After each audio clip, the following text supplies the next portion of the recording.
A personality on 10, Anora. Oy.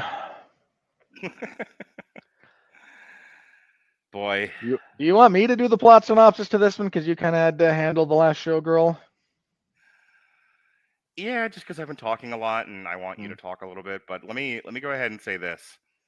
Robert goes to me. He goes, "You're going to really like Anora, and I know why you're going to like Anora."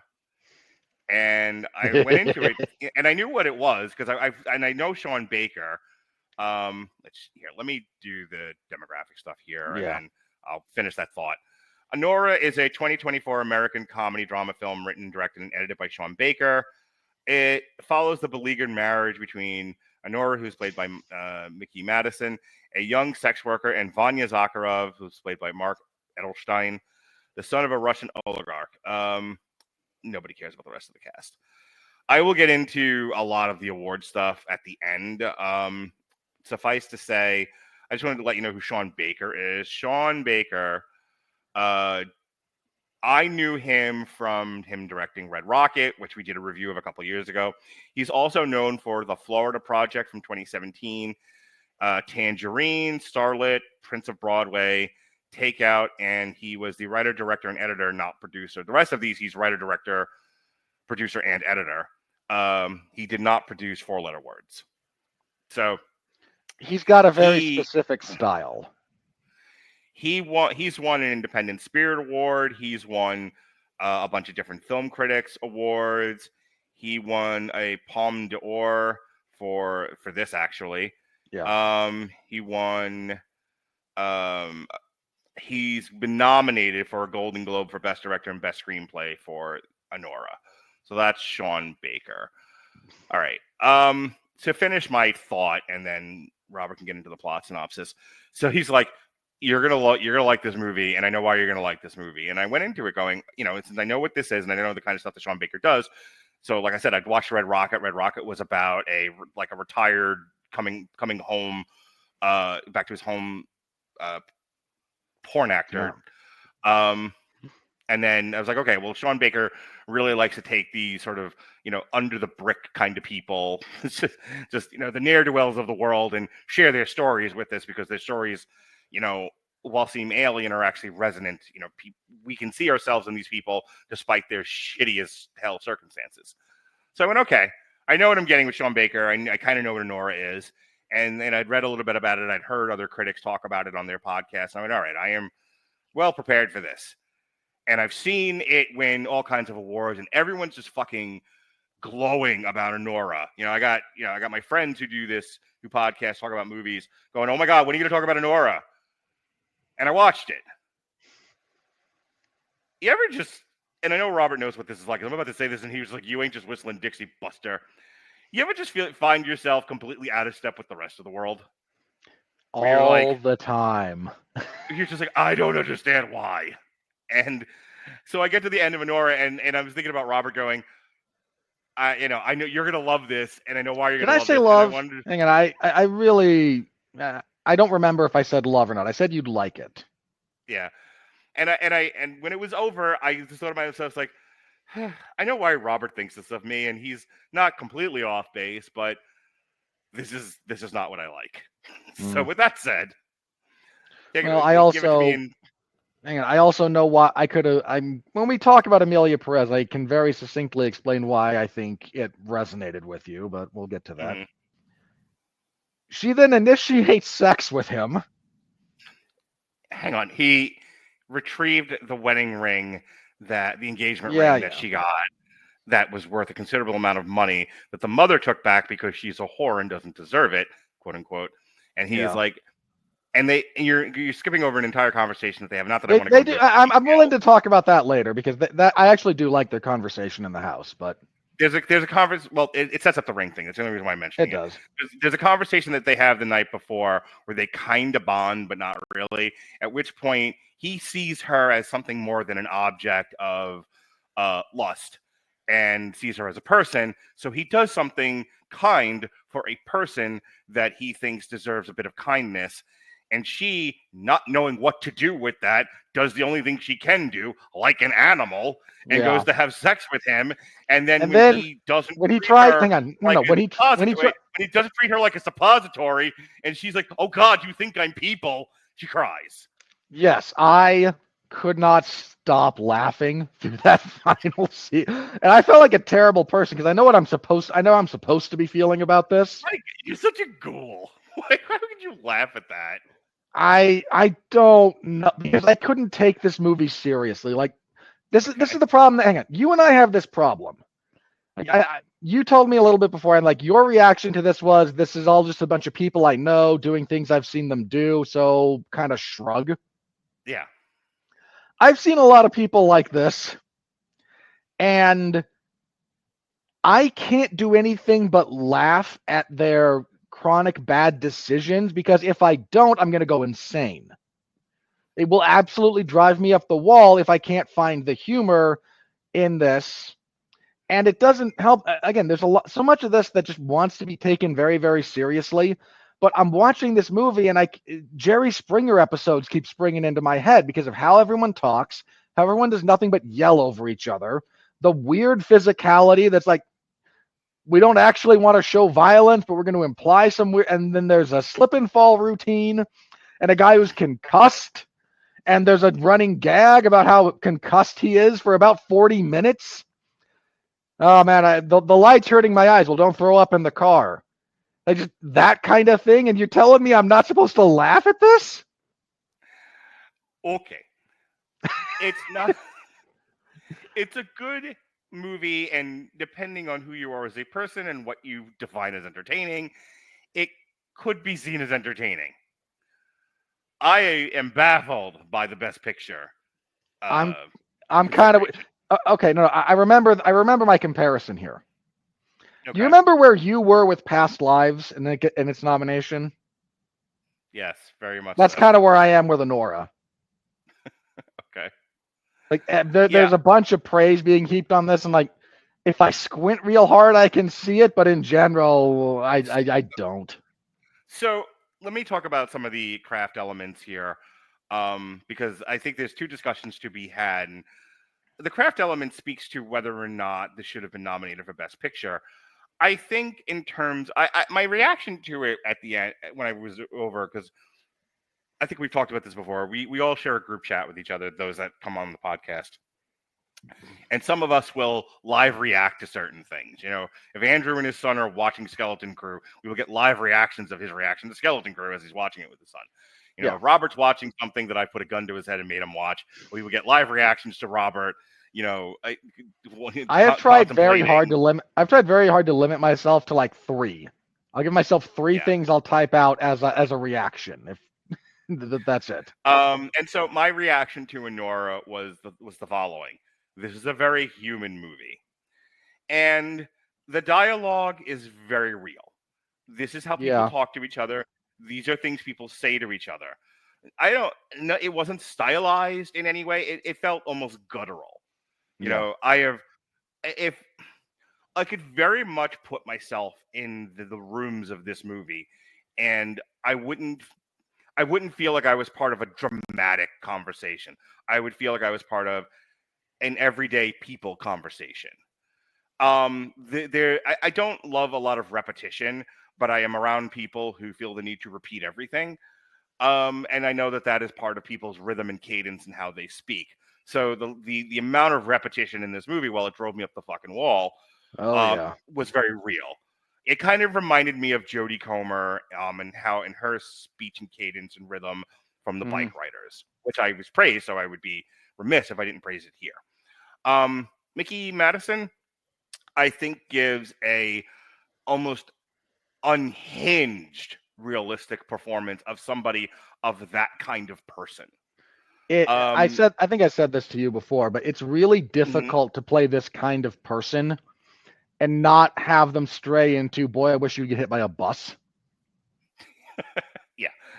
I think she gives a very honest and very real, and I said very guttural performance. I also think she, I said the line before, and Robert had to sort of, bite his hand. Sex work is real work. I told Robert before the show started tonight, I'm not having a side moral debate of people's behaviors and whatnot in the culture. It'll distract too much from what I really want to talk about, which is these movies. So I'm not going to now that I've muzzled Robert, I'm not going to go ahead and do that, and he has to just sit there and watch me do it. But I will say that there's a tendency, much like in The Last Showgirl, to look at people in either sex communities or sex work and go, they're not real people. They're objects of lust. They're objects of need. They're objects of salaciousness. They are disposable people, and that's not nice. we all people are people. And I think what the movie niceness is overrated. Alrighty.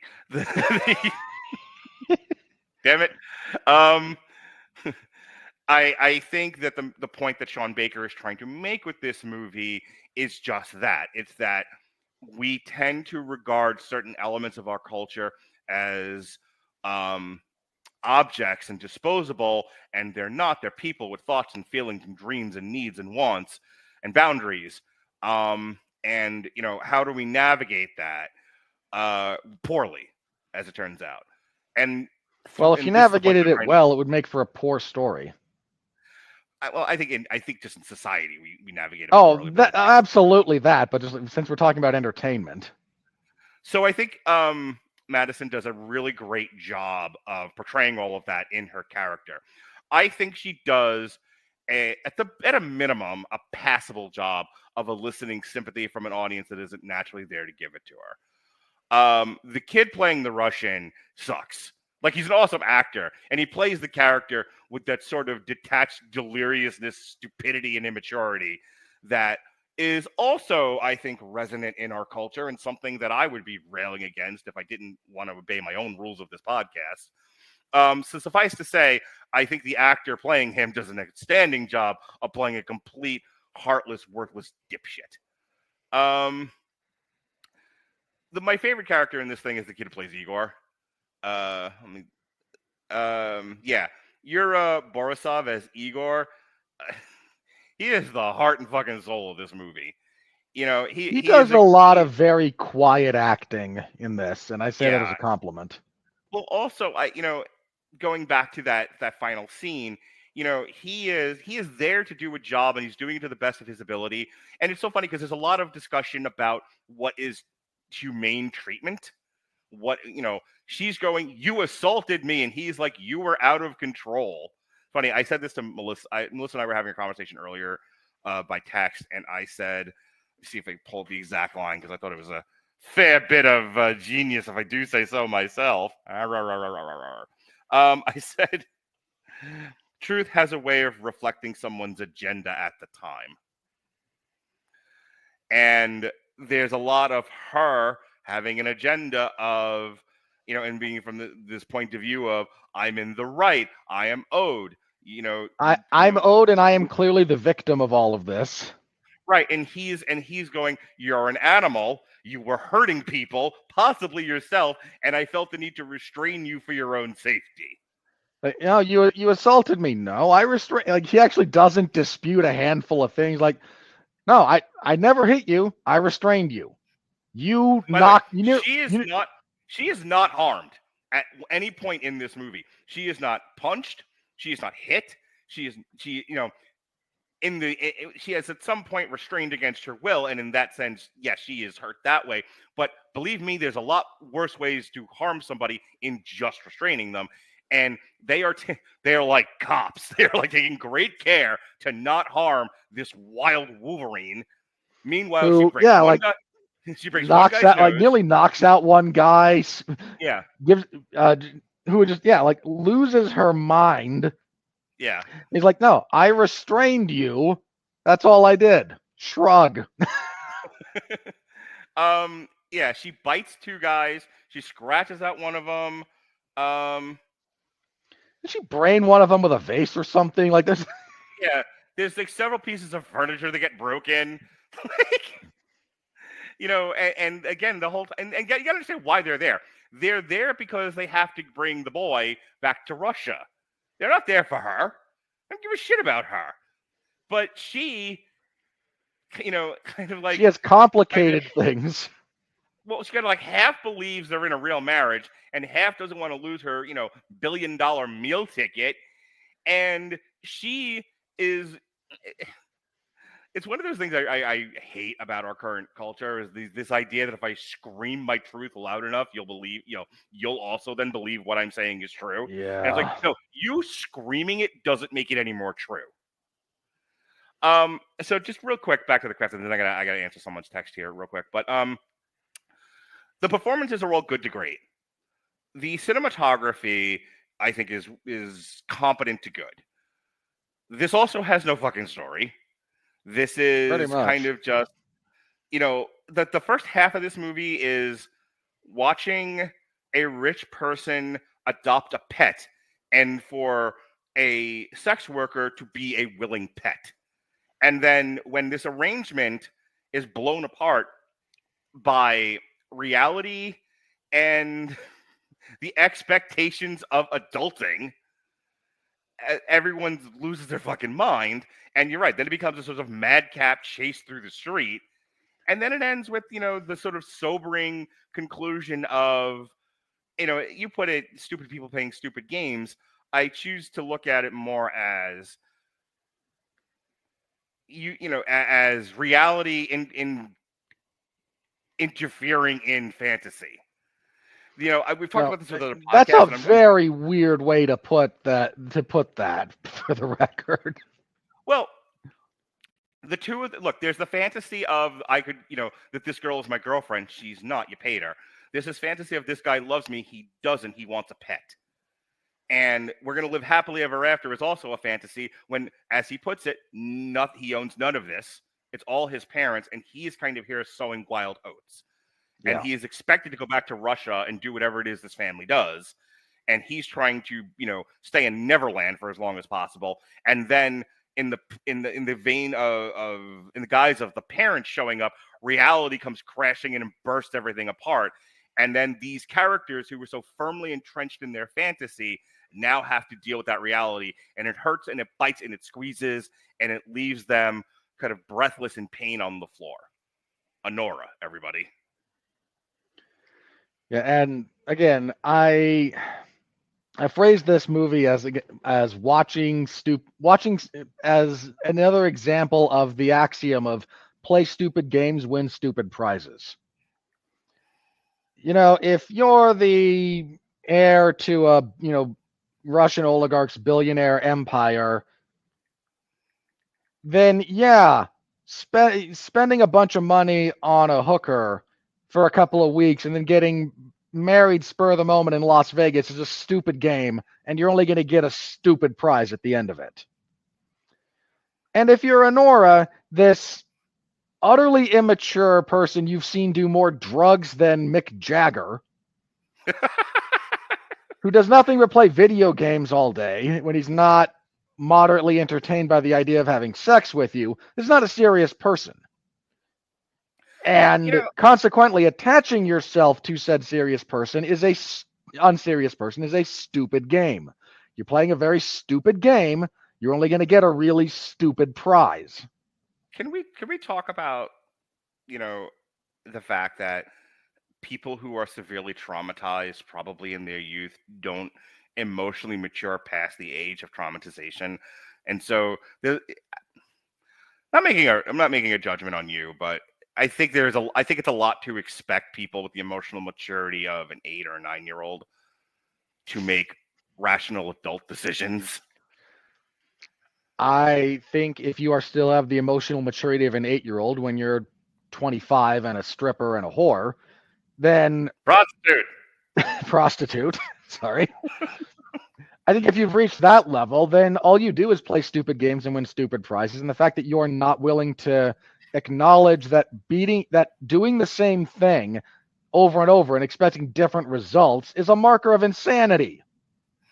Well, I'm not expecting deep-seated emotional intelligence here. I expect some stimulus and response learning.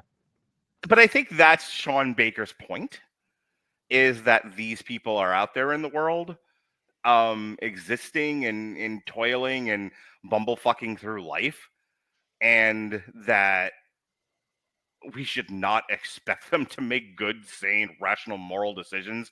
See, I'd rather not demean people. I'd rather not think that lowly of them. I'd rather not. Hold on, look. You can say that I might, take some moral high ground on occasion, and yes, it gets windy up here all alone. But flies a kite in isolation. Hang on. But my stance is not and has never been that it is impossible for someone to grow. I expect more out of people, fictional and real, because I know it's possible for them to do so.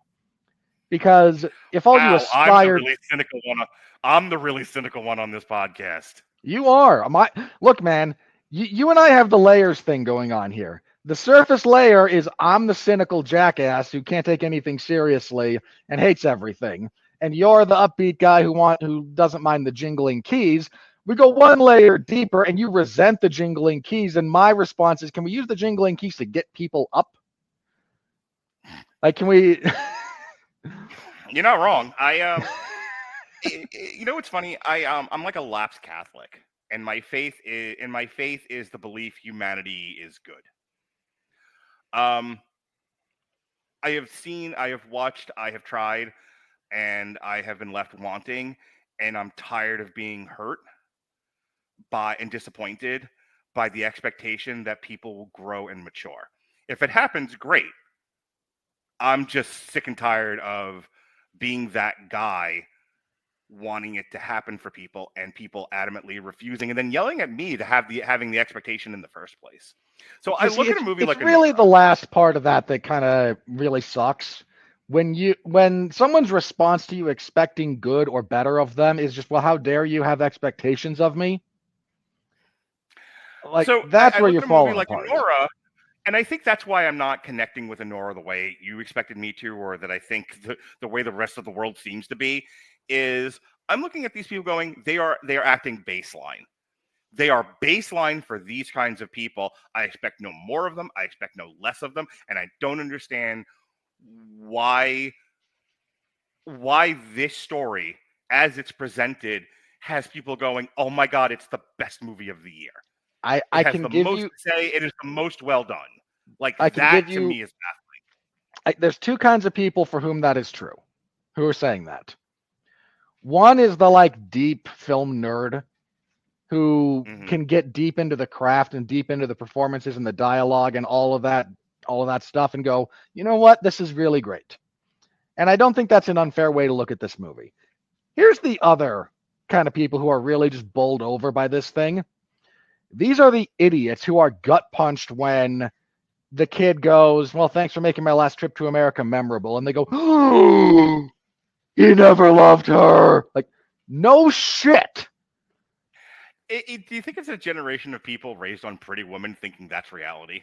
Yes. Pretty Woman, Twilight, whatever the else. Boy. Okay, I can't done say this irreparable damage. Irreparable. I don't know if you're reading my mind right now, but if you are, what have God wrought? God is not present for this part, my friend. We did this to ourselves. No shit. Yeah. There's a whole other conversation. There's a whole other conversation to be had here about ego and psychology and the way that we raise boys and girls, at least in Western society, and it's sort of seeping through Anora. And again, it kind of bringing me back to a place of but I guess, but I guess that's me. And like the vast majority of people going, oh my God, he should have been better, and they should have been in love, and they should have killed the parents and stolen the plane. And like, all right. The number of, I mean, this is sincerely, there's a number of people who watched this and the first half of this movie are like, what a great love story. Yeah. Because These are the people that think the Joker and Harley Quinn are, relationship goals. You are not wrong, but that's a lot of people. And the number of people who we've done okay, it doesn't matter that she's a stripper and a prostitute, or that he's a man-child playing video games in his underwear. He comes from money, and they fall in love because we have so lost the ability to make sound moral judgments. And I don't mean that. Let me be very clear about this. Hang on, because Sure, yeah. When I say a moral judgment, I don't mean looking at someone and going, you're a bad person. I don't mean looking at someone and going, I am superior. I don't mean castigating someone publicly or saying that they're going to hell. I mean the ability to make the moral judgment that I am a person. I am not stupid. I can look at you, your behavior, your choices, and make a reasonable assessment. That's not, we have done as a society such a job of going, no, you can't do any of that. You must be open. You must accept their truth. Which is frequently not even close to the truth. You must accept them and their choices and who they are and what they're doing. And until you are actually brained over the head by a hammer, you really shouldn't judge that person who said he has candy in his van. And this is unbearably stupid. And the number of people who, again, watch the first half of this movie and are genuinely taken in by what a wonderful story because they lack the ability or the prescience to actually make a legitimate moral judgment about what's going on here. This guy is nothing but a frequenter of drugs, alcohol, and strip clubs and pays for sex. How do you think that's going to go? And you can't judge until you are suddenly bleeding on the side of the road, blindsided. Let me throw this in there real quick. The amount of people probably struggling with our review right now going, but sitting around and playing video games and being a pair of pets, because I'm saying like she's his pet, but they're both pets. They were he's being cared for with doing nothing by his parents, and he is in turn sharing that care with her. They're both pets, and the amount of people looking at two pets licking each other and going, that's it, that's the life for me. I don't want to do it now because I want to talk about movies, but I think there is an interesting discussion, possible research paper to be had about what happened in this society that so many people came to the conclusion of, I give up. I don't want to have goals. I don't want to have aspirations. I don't want to progress. I don't want to evolve. I want to be a pet. And I'm not making a moral judgment because I know people like that and I don't want to judge them.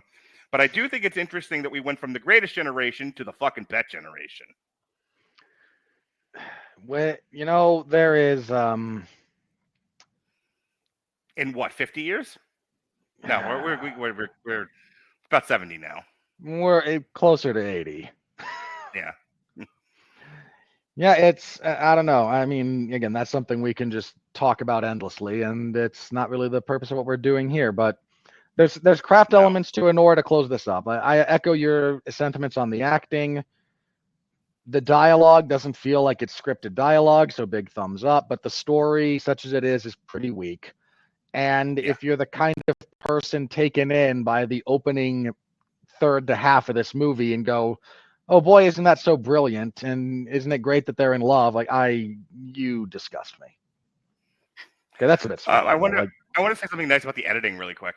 I was really taken in by the editing because there's a lot of quick cuts, but not the kind of quick cuts that make you think you're watching action when you're not. I mean, It was like the amount of footage they shot with this. It reminds me of like the Patton Oswalt bit of like, oh, I shot so much footage. Oh, the footage I shot. Like, my God, the budget on this was $6 million. By the way, it's wildly profitable. Made 32.5. They spent $6 million on this, shot endless amounts of footage, cut it up all over the place, and it looks seamless, and it didn't give me a headache. Bravo.